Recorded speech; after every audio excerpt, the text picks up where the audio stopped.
आपके अपने इस YouTube चैनल पर हार्दिक स्वागत है। आज हम रीड से संबंधित अपनी संस्कृत भाषा की जो यूनिट नंबर 3 है वो आपके सामने प्रस्तुति कर रहे हैं।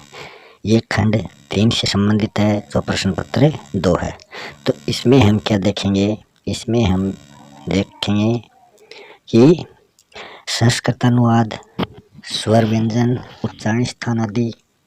तो इस यूनिट में हम ये देखेंगे संस्कृत का अनुवाद, स्वर व्यंजन का उच्चारण स्थान, वाच्य परिवर्तन, लट लकार, अशुद्धि संस्कृतन, संस्कृत सूक्ति, संस्कृत भाषा शिक्षण विधियां, संस्कृत भाषा शिक्षण सिद्धांत और संस्कृत शिक्षणाभिरुचि प्रश्न।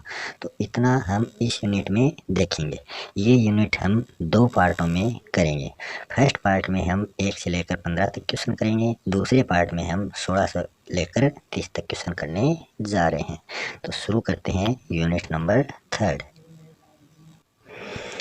REET unit test number 3। ये अपने 2 यूट्यूब चैनल हैं, इन पर आप इनको सब्सक्राइब करें और इन पर आपको वीडियो भी मिलेंगे टॉपिक से संबंधित, और MCQ भी आपको इन दोनों वीडियो पर प्राप्त होंगे। और कक्षा 9 से 12 तक जो हिंदी की पुस्तिका है उसका गद्य से संबंधित भाग इस चैनल पर आपको मिलेगा और पद्य से संबंधित भाग आपको इस चैनल पर मिलेगा। इसी के साथ आपको NCERT कक्षा 10 की जो मैथ्स की बुक है वो प्रत्येक एक्सरसाइज बिल्कुल संक्षिप्त विधि में आपको इस यूट्यूब चैनल पर प्राप्त होंगी। तो आप इन दोनों यूट्यूब चैनलों को सब्सक्राइब जरूर करें। तो शुरू करते हैं आज का पहला क्वेश्चन। निम्नलिखित वाक्यों का संस्कृत और हिंदी में अनुवाद करें। तो यहाँ क्वेश्चन है, नदी के दोनों ओर खेत हैं, तो इसका हमें संस्कृत वाक्य बनाना है। तो आप देखो कि इनमें से इसका संस्कृत वाक्य कौन सा बनेगा। तो नदी के दोनों ओर खेत हैं, तो यहाँ जो है वो द्वितीय विभक्ति का प्रयोग इसमें किया जाएगा, क्योंकि अभितय के साथ द्वितीय विभक्ति का प्रयोग किया जाता है। तो अभितय के साथ द्वितीय विभक्ति, अभितय इसमें भी है, अभितय इसमें भी है, तो 3 अभितय हैं, ये तो होगा ही नहीं। तो यहाँ अभितय इसमें भी, अभितय इसमें भी है, मगर अभितय के साथ द्वितीय विभक्ति का प्रयोग किया जाता है। यहाँ ये जो है ये षष्ठी विभक्ति है, तो ऑप्शन 2 है वो इसका राइट ऑप्शन है। अन्य सभी में, नदी में, सभी में क्या है, षष्ठी विभक्ति है, तो ऑप्शन 2 इसका राइट हो जाएगा। फिर सेकेंड क्वेश्चन है, बालक को लड्डू अच्छा लगता है, तो यहाँ इसका हमें संस्कृत रूप बनाना है। तो इसका संस्कृत रूप कौन सा होगा, इन 4 ऑप्शनों में वो आपको देख के बताना है। तो इसका राइट ऑप्शन हो जाएगा ऑप्शन नंबर 3, बालकाय मोदकम रोचते, कि बालक को लड्डू अच्छा लगता है। इसका संस्कृत अनुवाद है बालकाय मोदकम रोचते। तो ये क्या है, ये चतुर्थी विभक्ति है।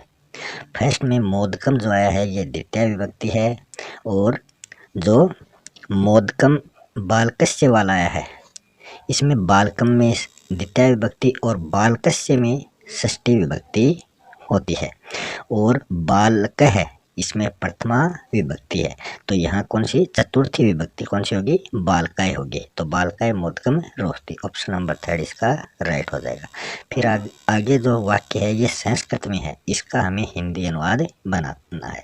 ईश्वर है त्वाम रक्षतु, कि ईश्वर क्या करे, तुम्हारी रक्षा करे। तो इसका राइट ऑप्शन क्या होगा, ईश्वर तुम्हारी रक्षा करे। तो ऑप्शन 2 इसका राइट हो जाएगा। फिर क्वेश्चन नंबर 4 है, लता विद्यालयम अगच्छत, तो लता जो है वो विद्यालयम कौन सी विभक्ति होगी, द्वितीय होगी। अगच्छत का प्रयोग यहाँ किया गया है। तो अगच्छत के साथ क्या होता है, तो अगच्छत जो है ये भूतकाल में प्रयुक्त होती है, तो ये वाक्य भूतकाल में आना चाहिए। तो लता विद्यालय गई, लता विद्यालय जाएगी, लता विद्यालय जाती है या जा रही है।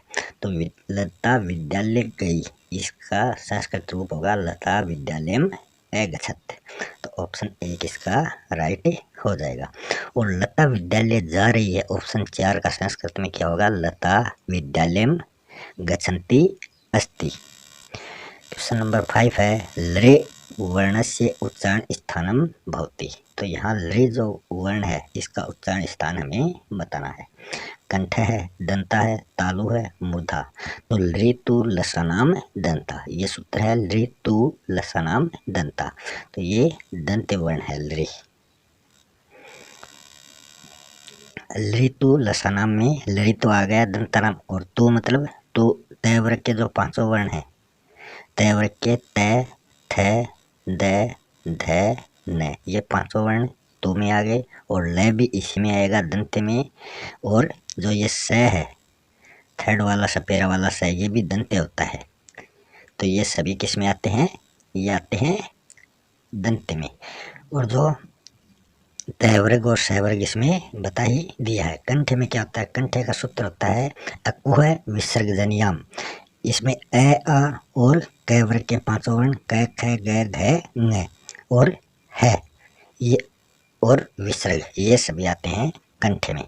और तालु में क्या आता है, इचु ऐसा नाम तालु। तो मतलब इसमें दोनों ए आ जाएंगे, हस्व और दीर्घ।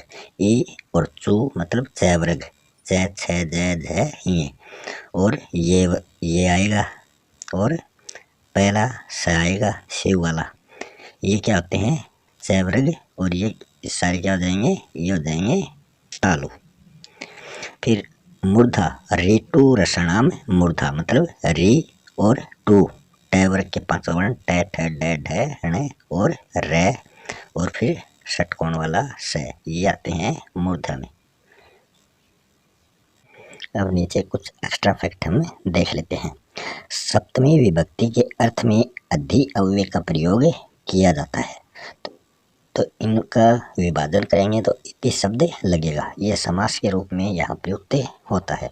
तो ये समास का पॉइंट है, सप्तमी विभक्ति में अधि के साथ, अधि अव्यय के साथ इति शब्द आएगा।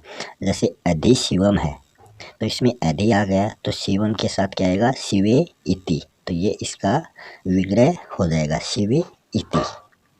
शिवे क्या है, सप्तमी विभक्ति है, शिव की सप्तमी विभक्ति है शिवे। लतायाम जो है ये लता की सप्तमी विभक्ति है, इसके साथ आएगा लतायाम इति। तो ये हो जाएगा अधिलता, तो अधिलता का हो जाएगा लतायाम इति। हरो इति ये किसका है, अधि हरि का है, तो ये हो जाएगा हरो इति। ये सप्तमी विभक्ति है सभी की, लतायाम, हरौ और गुरौ, ये सप्तमी विभक्ति है। तो यहाँ सप्तमी विभक्ति का प्रयोग इनके साथ हुआ है। उप के साथ षष्ठी विभक्ति का प्रयोग होता है, जैसे उपयुक्त, उपय, उप यमुनम। तो इसमें यमुनम से पहले उप का प्रयोग हुआ है, तो उप के साथ षष्ठी विभक्ति होती है। तो यमुनाया है समीपम, इसका विग्रह हो जाएगा यमुनाया है, जो है ये षष्ठी विभक्ति है यमुना की। और विष्णुवो समीपम, तो विष्णुवो जो है ये सप्तमी विभक्ति है, इसका समास क्या हो जाएगा, उप विष्णु, उप विष्णुम। तो ये इसका समास हो जाएगा। फिर गुरो समीपम, तो गुरो भी क्या है, षष्ठी विभक्ति है, तो इसका समास क्या बन जाएगा, उप गुरु। कृष्ण से, ये क्या है, षष्ठी विभक्ति है कृष्ण की, तो उपकृष्णम, इसका समास हो जाएगा। और मग्रस्य, ये नगरस्य जो है ये नगर की षष्ठी विभक्ति है, तो उपनगरम, इसका समास हो जाएगा। कंठस्य जो है ये भी षष्ठी विभक्ति है, इसका हो जाएगा उपकंठम। राज्य जो है ये भी षष्ठी विभक्ति है, इसका समास हो जाएगा उपराग। तो ये यहाँ षष्ठी विभक्ति से संबंधित प्रयोग हमने बताए हैं। फिर समृद्धि जो है अभाव, अत्ते, ये प्रत्यय नहीं अत्य, समृद्धि, अभाव, अत्य, प्रादुर्भाव, अनु, इनके अनु के पश्चात और योग्यम, तो ये अनु जो है ये पश्चात और योग्यम के साथ प्रयुक्त होता है। और सादृश्यम के साथ, इन सभी के साथ षष्ठी विभक्ति का प्रयोग किया जाता है। जहाँ भी समृद्धि आ जाए तो उसके साथ पहले षष्ठी विभक्ति लगेगी। षष्ठी विभक्ति में क्या लगता है, अंत में स, और ये इसका प्रयोग किया जाता है। तो ऊपर वाले पॉइंट में देखा आपने, सभी में स का प्रयोग किया गया है, मगर विष्णु, यमुना इनके अलग हैं। स्मृति अभाव अत्यय प्रादुर्भाव अनु, इससे ये जहाँ आ जाए तो इससे पहले षष्ठी विभक्ति का प्रयोग किया जाता है। फिर है श्रित अतीत पतित गत, गत के साथ ग्रामम जो है ये द्वितीय विभक्ति है। तो अत्यस्य के साथ ग्रामम द्वितीय विभक्ति, इन सभी के साथ क्या आएगी? द्वितीय विभक्ति आएगी। श्रित अतीत पतित गत अत्यस्त प्राप्त अपन गामी मुभुक्षु, इन सभी के साथ द्वितीय विभक्ति आएगी। शोकम दुखम और कर्षणम, ये सभी क्या है? द्वितीय विभक्ति के रूप हैं। आपनम भय के साथ ये आपनम का प्रयोग होता है और अत्यस्य के साथ ग्रामम का प्रयोग और गत के साथ ग्रामम का प्रयोग यहाँ करके दिखाया गया है। फिर आगे है ऊन, तो ये पादेन पूर्व सम हीन कलह हत त्रात मिश्र, इन सभी के साथ द्वितीय विभक्ति का प्रयोग किया जाता है।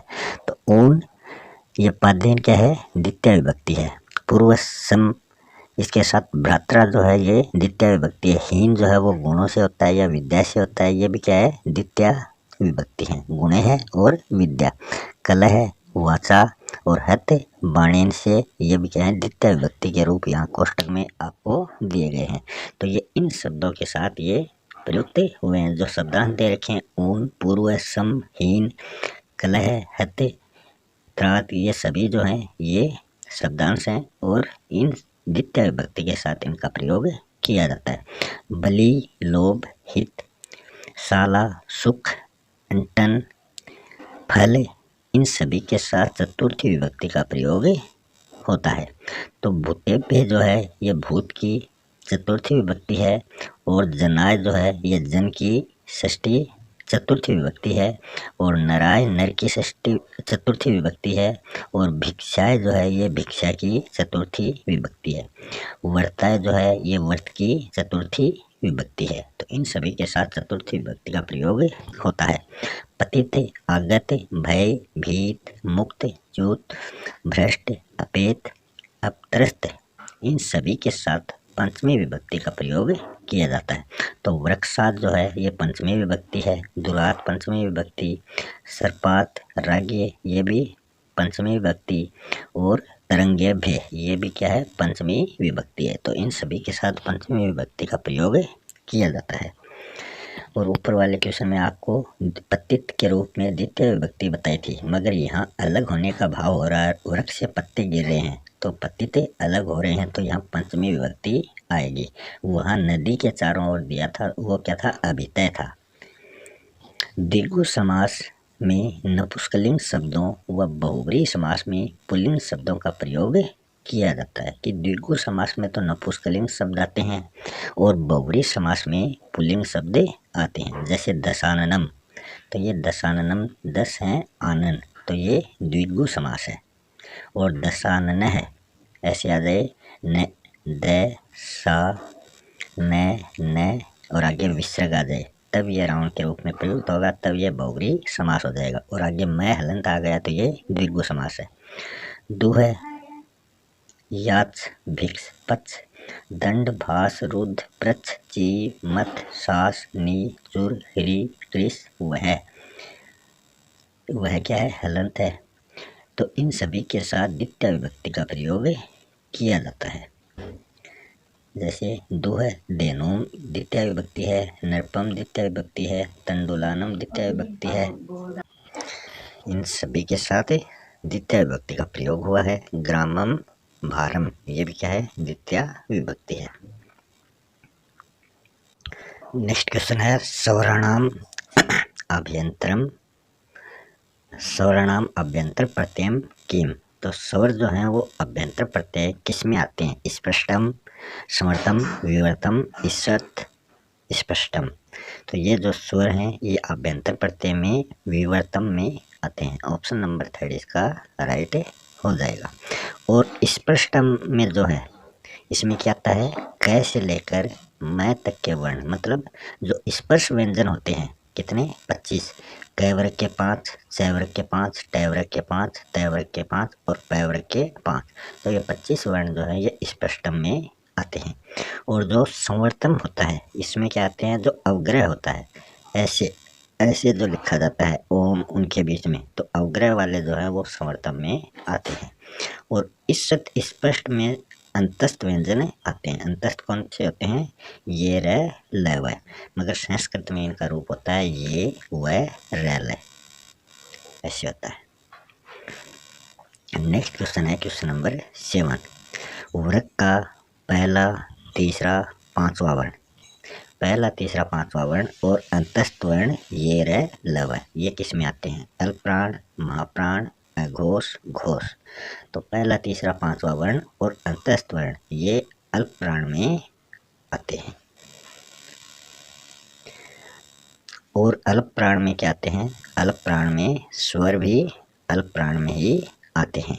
जो स्वर होते हैं वो भी क्या होते हैं, अल्पप्राण होते हैं। और बाकी जो बच गए वो महाप्राण में आएंगे। तो यहाँ पहला तीसरा पांचवा आ गया, तो यहाँ आ जाएगा दूसरा चौथा और ऊष्म व्यंजन स है, तो वो किस में आ गए, महाप्राण में।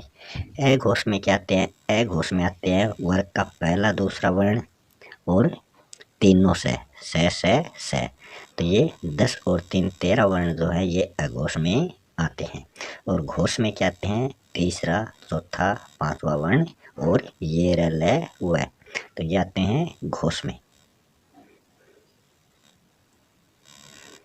नेक्स्ट है 8 नंबर क्वेश्चन। तया पाठ है पठ्यते, कर्तृवाच्य रूप इसका हमें बनाना है। तो तया पाठ है पठ्यते, इसका कर्तृवाच्य रूप हो जाएगा, तया का हो जाएगा सा, पाठ्य का हो जाएगा पाठम, पठ्यते का हो जाएगा पठती। तो ऑप्शन 2 इसका राइट हो जाएगा। ये इसका रूप हमने चेंज किया है।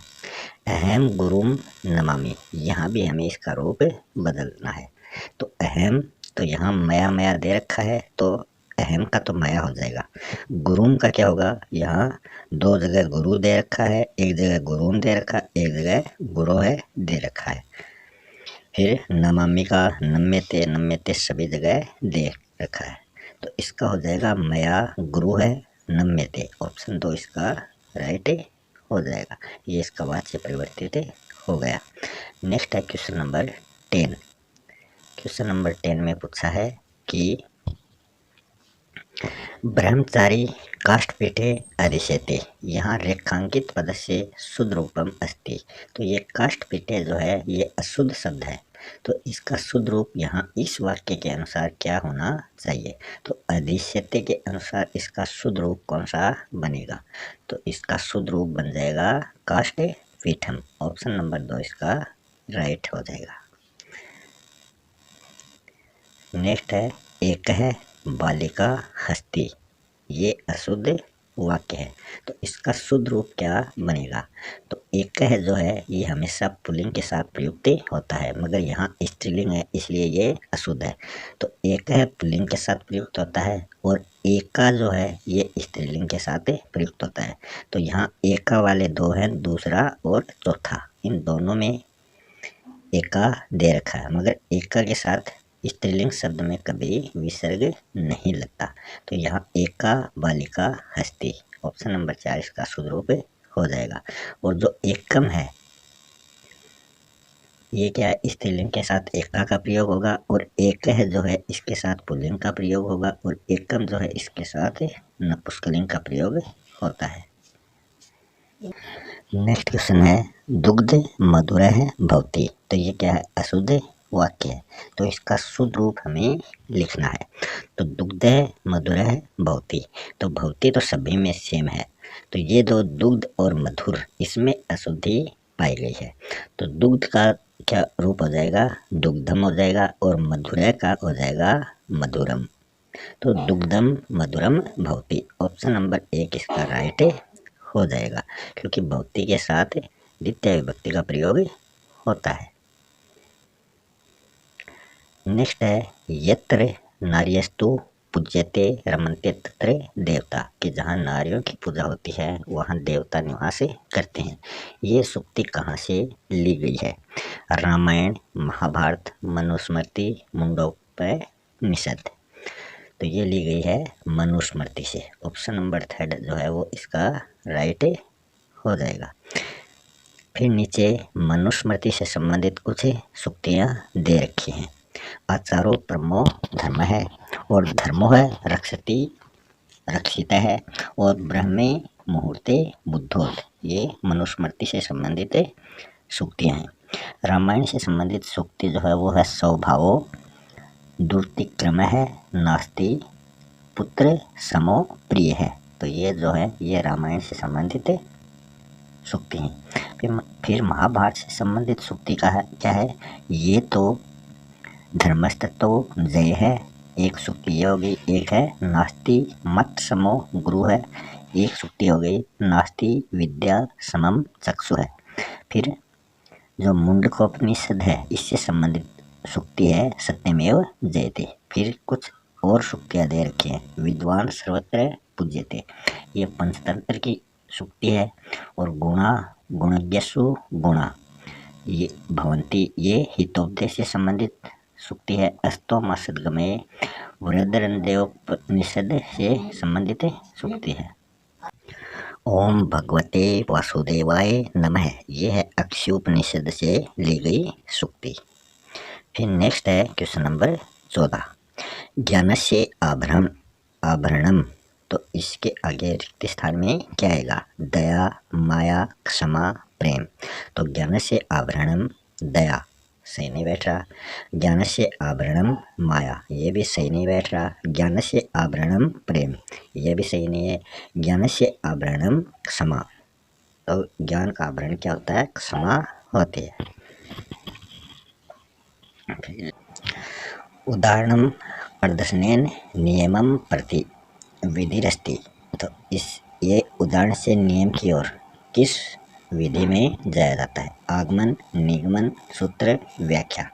तो उदाहरण से नियम की ओर जाते हैं तो वो आगमन विधि कहलाती है। ऑप्शन 1 इसका राइट हो जाएगा। और इसका विपरीत कर दें नियम से उदाहरण की ओर तो वो हो जाएगी निगमन विधि। तो आगमन और निगमन विधि जो है वो एक दूसरे के विपरीत है। सूत्र विधि में क्या होता है, सामान्य से विशेष के प्रति, तो सामान्यतः है विशेषम प्रति सूत्र। और व्याख्या विधि में क्या है, शंका समाधानाय अनुसरणम। तो ये व्याख्या विधि से संबंधित है। तो इस प्रकार हमने फर्स्ट पार्ट कंप्लीट कर लिया है। मिलते हैं सेकेंड पार्ट में, तब तक के लिए धन्यवाद।